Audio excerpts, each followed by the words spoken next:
High school sports districting in Oregon is going to change next fall.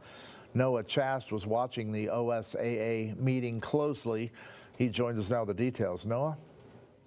Yeah, well, Lee, the setup will be a bit different or a bit familiar depending on how long you've been in town.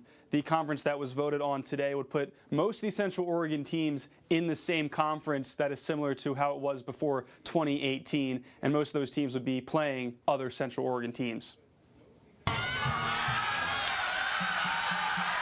OSAA voted Monday to change the classification and districting of certain high schools in Oregon. Starting next fall, Bend area schools will be competing mostly against other Central Oregon schools. I'm looking forward to the chance for our families to watch their kids on Friday nights, not have to travel to Salem. Mountain View Athletic Director Lance Haas says competing against larger schools in the Salem area put Bend schools at a disadvantage. If you start looking at what schools look like, Mountain View and the Bend schools, they're 5A schools. The addition of Caldera only made those numbers smaller. Our schools did take a substantial hit, which was expected. Bend, Summit, Mountain View, and now Caldera would leave 6A and join Redmond and Ridgeview in the 5A Intermountain Conference. But Crook County would move down to a 4A conference. In addition to size, long nights of travel over the passes was another factor for the change. Games get canceled and backed up.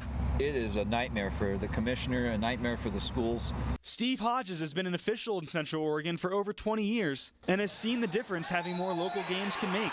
When I first arrived in Central Oregon, coming from the Portland area officiating and having that conference all in Central Oregon, it was great. We got some great crowds. Just the electricity in the gym was pretty spectacular. I miss those days, and I hope that those return with the realignment of the Central Oregon League. Haas says Bend schools will still do some traveling, but the change will keep students and teacher coaches from missing multiple days of school for a league game. We finally get a chance to compete with like-minded schools now, and then also, not only that, we just get a chance to keep our kids in the classroom, and that's what I'm most excited about.